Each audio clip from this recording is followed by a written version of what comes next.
Ito, seryoso ito. Yung drug addiction testimony given by no less than the presidential sister, hindi natin pwedeng sabihin isang basta't ipagsantabi ito. Ang haba nung simula ng kwento eh. Bata pa lamang kami.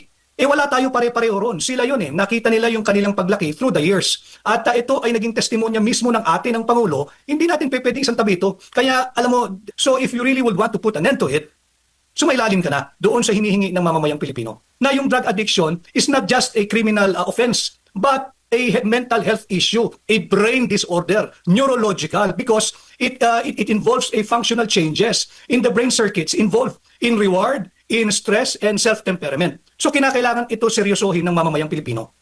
Attorney, muli na naman pong naungkat na itong issue po ng paggamit ng illegal na droga umano ng Pangulong Bongbong Marcos Jr. matapos nga yung pahayag o talumpati ni Senator Amy Marcos doon sa peace rally ng INC noong Lunes. Unang-una, ano ho ba ang reaksyon po ninyo? May basehan ho ba o may posibilidad itong mga pahayag ni Senator Amy Marcos laban po sa kanyang kapatid na si PBBM? Let me be very clear from the start. Naririnig ko sa balita kanina bago niyo ko in-interview ngayon, yung salitang destabilizer, yung mga A1 information, intelligence, it has been used, that term has been used and abused many times. Ad nauseam, yung paggamit dyan, loosely na. So gawin natin ganito. Ayokong makialam sa bangayan at away ng kanilang pamilya. Pero yung issue ng corruption is in itself very destabilizing. Sinundan pa ng issue ng drug addiction, which is more.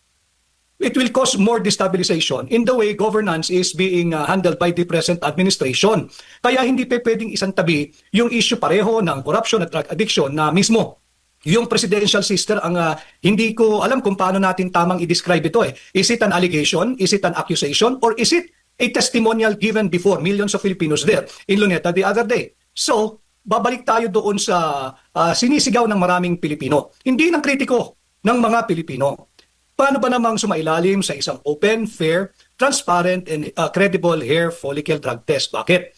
Invoke natin ang Article 3, Section 7 ng ating saligang batas. Yung karapatan ng mga Pilipino, the right of the people to information on public concern shall be recognized. Public concern yan. Bakit? Ito ay may kinalaman sa kalusugan ng Pangulo. Nabanggit ang kalusugan ng Pangulo, tumungo tayo sa Article 7, Section 12 ng ating saligang batas muli. Para lang klaro tayo rito, lahat ng pinag-uusapan natin ay naayon sa saligang batas. Ano ang sinasabi ng Article 7, Section 12?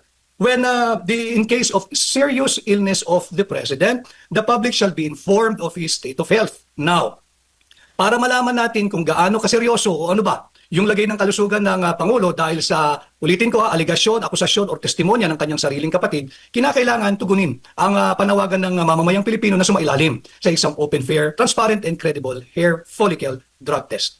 Opo. So, ibig sabihin, Attorney, kapanipaniwala po itong sinasabi po ng kapatid ni Pangulong Bongbong Marcos Jr. na si Senator Amy Marcos patungkol nga po dito sa kalagayan ng Pangulo. As to the level of the veracity, there is only one way of proving or disproving it. Now, if the Marcos Jr. administration is very confident, then why not undergo an open, fair, transparent, and credible hair follicle drug test? Yun lang naman ang aking pananaw. As to the veracity, I wouldn't know. At yung sinasabi kasi, ang layo nung tanon nung naging pahayag o testimonya ng mismong kapatid ng Pangulo. Bata pa daw sila. So, it's not me, it's not you, Jade, it's not you, Admar, or kahit sino pa na opisyal ng gobyerno ang pwedeng mag-disprove, mag-refute, or mag-debunk niyan. Bakit? Ang naging pahayag ng kapatid ng Pangulo, bata pa lamang kami. Ibig sabihin, wala tayong lahat doon. Yung simula ng kwento nila. So, walang pwedeng mag-refute, walang pwedeng mag-debunk, walang pwedeng sumagot kung di sila-sila. Opo. Yung nagtestimonya at yung pinatutukuyan ng testimonya. No other. Dahil wala tayong lahat doon. Opo. Kailangan ho bang mag-under oath? Under oath itong salaysay ni Senator Amy Marcos kasi yan po yung laging issue ngayon. Bago ka paniwalaan, dapat under oath ka muna, Attorney. Mahirap yung under oath. Yung under oath na nga, pinagdududahan pa eh. Pati yung nagpanotaryo, pinagdududahan eh. So ito, pasimplihin natin. Ang nagbunyag ay yung nakatatandang kapatid. At ang simula ng kwento, noong bata pa sila. Ang haba ng kwentong yan. Noong bata pa sila, at base dun sa kanya naging payag, tila hanggang ngayon. So anong dapat gawin? Sumailalim sa isang open, fair, transparent, and credible hair follicle drug test. Diyan lamang matitigil yan, Jade at Admar. Dahil kung hindi patuloy na mabubuhay at nagkaroon ng sariling buhay ang istoryang yan eh. So if you really would want to put an end to it, sumailalim ka na doon sa hinihingi ng mamamayang Pilipino. Kung sakali lang naman, totoo yung aligasyong ito, Attorney. Ano ba ang legal na implikasyon nito? Impeachable offense po ba ang tawag po dyan? Well, pwede natin gamitin, di yung Article 7, Section 11 of our Constitution, maaring gamitin na maaring lumiham ang Pangulo na meron siyang temporary incapacity to govern, so he will take a leave and pass on the baton of leadership to the Vice President to be the acting President. Susulat ka sa Senate President, susulat ka sa Speaker of the House. Maaring gamitin yung Article 7, Section 11 of our Constitution. That's why, before we even think of how to operationalize Article 7, Section 11, tingnan muna natin yung Section 12 of the same article, Article 7, that in case of serious illness of the President, the public shall be informed of his state of health. Now, why is there a need to stress serious illness? Because in a case that was just decided this year, I think May of 2025, in Solomon versus City Government of Muntinlupa, and this was penned by Senior Associate Justice Marvic Leonen, sinabi doon na yung drug addiction is not just a criminal offense, but a mental health issue, a brain disorder, neurological, because it involves a functional changes in the brain circuits involved in reward, in stress, and self-temperament. So kinakailangan ito seryosohin ng mamamayang Pilipino. Opo. Attorney, sa tingin mo ba, may mga pagdating po sa check-up, medical check-up o pagdating sa security nga ng Pangulo, may regular bang medical check-up o security protocols sa Pangulo na maaaring magpapatunay na hindi siya gumagamit ng ipinagbabawal na gamot?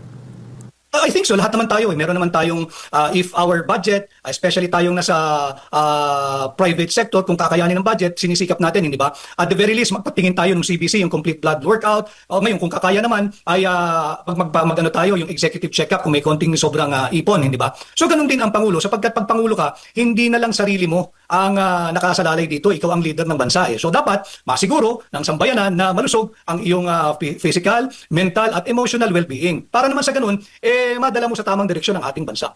Opo. Since kayo po noon nakasama din po ng Pangulong Bongbong Marcos Jr., attorney, meron ho ba kayong parang experience din na parang nakikita na unusual doon sa Pangulo?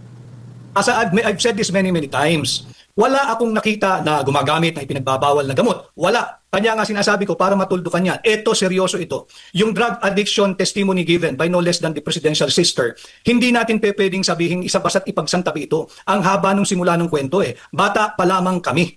Wala tayo pare-pareho ron. Sila yun Nakita nila yung kanilang paglaki through the years. At ito ay naging testimonya mismo ng atin ng Pangulo. Hindi natin pwedeng isantabi ito. Kaya alam mo, napaka-seryoso ng dinadala ng ating bansa. Yung corruption is a very, very serious problem. Dinagdagan pa ng testimonya ng drug addiction. So nasa krisis ang ating bansa. May krisis ang ating liderato at kinakailangan itong harapin ng kasalukuyang administrasyon. Opo.